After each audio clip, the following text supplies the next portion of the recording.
Halo guys, David sini dan Poco F7, Poco F7. Akhirnya sang raja pulang ya buat ngeklaim tahtanya lagi. Saya kirain dia udah menghilang, kena mental, ciut sama rusuhnya pasar mid-range tahun ini. Mending kabur ke pasar baru aja lah. Yang lebih mahal lewat varian Pro sama varian Ultra juga sekalian. Buat pertama kalinya, buat main di pasar flagship. Varian polos, ini sembunyiin dulu aja lah. Pasarnya lagi ngeri. Tiba-tiba ada rival baru loh, iQOO Neo 10 yang ngebawa chipset kualitas flagship, baterai super gede. Sang adik juga lagi bertingkah. Poco X7 Pro makin liar, saking nggak ada lawan di pasar 4 jutaan, mulai berani nyenggol seri F. Belum lagi ada brand baru kayak Motorola, brand klasik kayak Samsung, Vivo selalu mengintai. Saya kirain gitu ya, Poco F7 polos udah selesai, istirahat dulu. Tapi ternyata plot twist saudara-saudara. Poco F7 ini bukannya sembunyi, tapi lagi nunggu semua ancaman udah ngumpul dulu biar bisa dihabisin sekaligus. Pakai komen. Oh, segitu doang? Kalimat ini dilempar admin Poco di postingan iQOO ya. Awalnya komen ini terkesan blunder abis. Poco F7 Ultra aja kewalahan ngelawan iQOO 13 di level flagshipnya. Kok kali ini makin ngegas dia? Ibarat udah salah makin ngotot gitu. Tapi setelah saya cobain Poco F7 ini sekitar 10 hari, saya jadi inget lagi kenapa Poco F polosan selalu jadi raja di kelas mid-range. Nggak putus-putus sampai generasi ke-7 ini. Jawabannya simple sih, karena dia konsisten, tradisinya dipegang kuat, ngasih harga semurah mungkin buat spek setinggi mungkin. Bahkan makin tahun makin niat. Buat Poco F7 ini harganya di 5,6 juta ya. Itu mirip kayak Poco F6 tahun lalu. Kalau kita belinya di 2 minggu awal. Biasa lagi promo. Kalau udah lewat 2 minggu, dia balik ke harga normal ya. Naik 400.000 jadi 6 juta. Hebatnya, harga normal itu pun tetap berasa value banget. Kalau kita lihat apa yang dia kasih. Jauh lebih gila lagi. Sekarang bodinya udah dipakein material premium loh. Back covernya pakai kaca. Framenya dari metal yang keras. Bukan polikarbonat lagi. Bikin body Poco F7 ini jadi lebih solid. Kerasa lebih mahal dari Poco sebelumnya. Poco F1, 2, 3, 4, 5, 6. Ini yang paling premium. Bentuknya sendiri juga udah gedean ya. Ukuran layarnya udah dilebarin sampai 6,83 inci. Bezelnya tipis, cantik. View yang lebih luas gini bikin feeling yang lebih puas. Bentuk layar yang sudutnya ngebulet gini pun lumayan ingetin saya sama HP-HP mahal macam Google Pixel ya. Desain Poco F7 glow up parah, nggak kayak HP 5 jutaan dah. Jarang-jarang HP Poco bisa sekuat ini di desain. Mana dia udah tahan lagi kalau dicemplungin ke air, udah IP68. Seri FF polos kemarin nggak ada yang bisa, mantul. Tapi yang namanya desain selera ya, belum tentu semua orang seneng sama HP yang layarnya selebar gini. Karena bodi HP-nya auto ngelebar juga dong. Lebih menuhin tangan, terus sudut kanan kirinya juga agak kaku, nggak banyak lengkungan, bikin genggaman jadi kurang mantep kalau tangan kita kecil. Bobotnya juga bukan yang enteng banget, di 215 gram. Belum tentu juga semua orang suka sama varian warna silver yang lagi Anda lihat ini. Mungkin terlalu rame ya, terlalu gaming, ada banyak motif, alay. Ada tanda panah merah-merah, ada logo Snapdragon juga. Saya pribadi sih suka ya, ramenya kerasa pas lah. Ada rasa unik Poco, tapi nggak alay-alay banget. Kalau Anda lebih selera yang polosan aja, ada pilihan warna black sama white juga kok. Oh ya, ngomong-ngomong soal logo Snapdragon di belakang ini, lumayan dipamerin Poco ya, soalnya prosesornya juga jadi salah satu upgrade yang gede di HP ini. Poco F7 pakai Snapdragon 8S Gen 4. Ini naik dari 8S Gen 3. Kencengnya jadi setara kayak HP-HP flagship tahun 2024. Walaupun harganya cuma mid-range loh. Chipset monster ini juga dipakai di iQOO Neo 10 kemarin ya, yang harganya juga sama di 6 juta. Makanya banyak yang nyebut kalau Poco iQOO ini rival. Tapi hebatnya F7, 6 juta di iQOO Neo 10, baru dapat RAM 8GB sama internal 256GB. Sementara F7 langsung jebret, kasih satu pilihan aja, nggak ada yang lain. RAM 12GB, internal 2 kali lipat 512GB. Damn.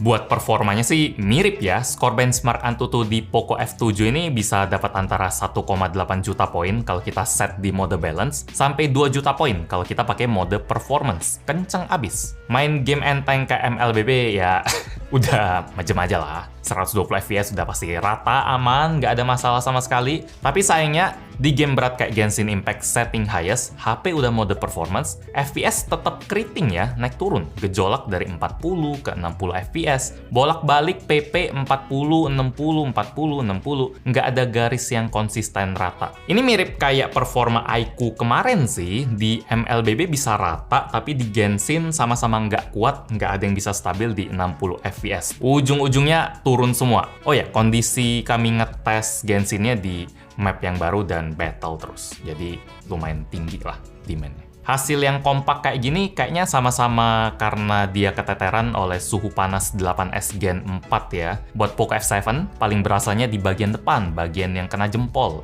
Dia bisa kena 45-46 derajat. Suhu belakang mendingan di 43 derajat. Jadi walaupun HP ini udah dibantu sistem cooling selebar 6000 mm persegi, suhunya tetap tinggi. Belum bisa bikin chipsetnya ngegas dengan santai. Buat daya tahan baterai juga sama ya, walaupun kapasitas di Poco F7 ini lumayan gede, 6500 mAh, tapi sedotan Snapdragon 8S Gen 4 emang lumayan kenceng sih. Buat main MLBB Ultra setengah jam, makannya 12%. Main Genshin Highest di 15%. Sementara buat streaming YouTube online, lumayan oke, di 5-6% per jam. Ngecas juga ngebut pakai charger bawaan 90 watt, dia colok 15 menit udah masuk 43%. Colok 40 menit udah langsung full, mantap. Poco F7 juga support reverse charging pakai kabel, jadi dia bisa dipakai buat ngecas HP lain up to 22,5 watt, tapi dia belum support bypass charging ya, dan belum support wireless charging. Di sebelah colokan port Type-C ini ada SIM tray dual nano SIM, mikrofon, sama speaker.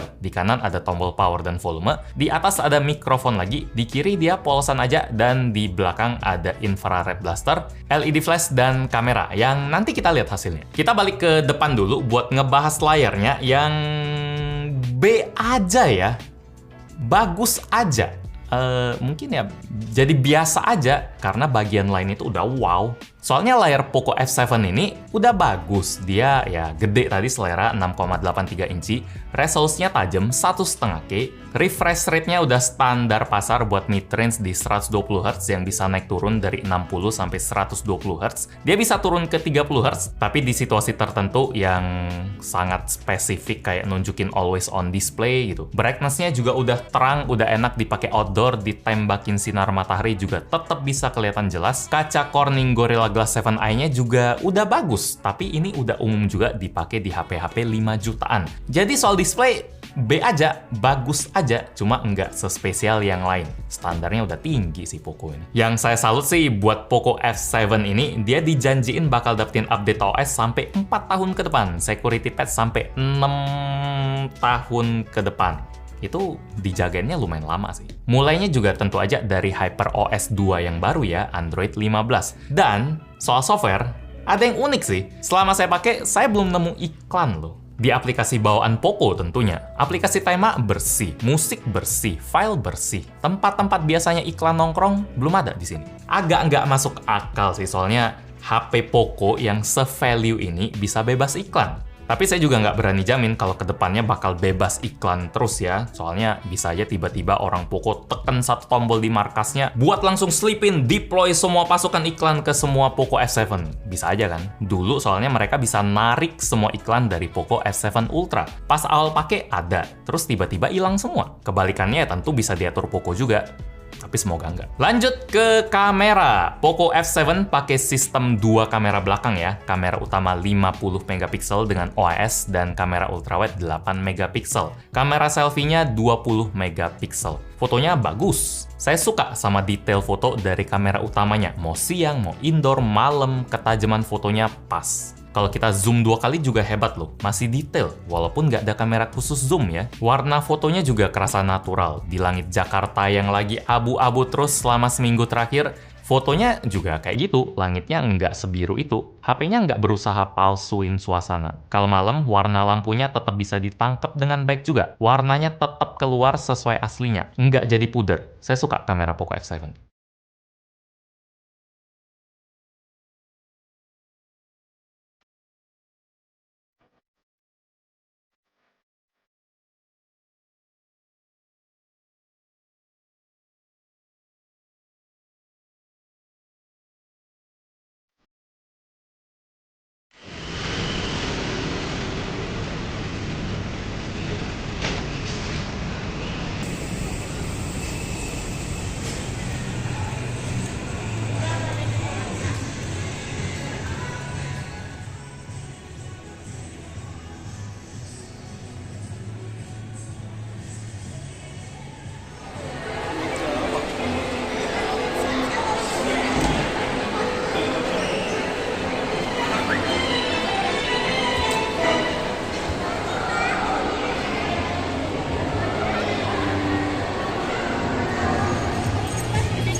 Buat perekaman kamera depan dari Poco F7 juga mantep ya, walaupun nggak bisa 4K, tapi 1080p-nya pun udah mantep dan bisa di 60 fps juga. Dan yang nggak kalah penting, video depannya stabil, jadi ini enak dilihat, nggak gempa-gempa. Kalau dari dynamic range juga mantep, di belakang ada matahari yang bersinar, muka masih tetap kelihatan jelas. Kalau lightingnya bagus kayak gini, bayangan, terus warna kulit, bagus sih, serba bagus sih. Kalau bisa 4K, flagship kok. Kesimpulan buat Poco F7, walaupun di pasaran udah banyak saingan baru, tapi belum ada yang bisa ngasih value setinggi HP ini di harga yang sama. Aura Raja emang sadis sih. Kombinasi prosesor kenceng, RAM gede, sama storage setengah teranya itu loh, susah dilawan. Entah Poco yang terlalu dermawan atau brand lain yang kayak susah banget ngasih 512GB di harga yang enak. Paling seringnya tuh 256GB. Saya udah sering ngoceh sih soal itu di HP, di review HP-nya. Poco F7 juga nggak kerasa menang soal spek mesin doang ya. Bagian lain juga mantep. Materialnya premium, tahan air, kamera bagus, update software panjang, layarnya juga bagus-bagus aja buat standarnya. Palingan baterai sama layarnya aja yang nggak jelek, oke-oke aja buat kelas mid-range. Tapi mungkin karena ini Poco, kita langsung ngarep, wah semuanya disikat abis sampai ke semua bagian. Ya standarnya emang setinggi itu sih buat ngenilai sebuah Poco F polos. Demikian review gadgetin buat Poco F7. Like kalau Anda suka dengan video ini, dislike kalau nggak suka. Kita ketemu lagi di video selanjutnya. Yo, yang kena itu justru F7 Pro ya, 7,5 juta. Speknya mirip.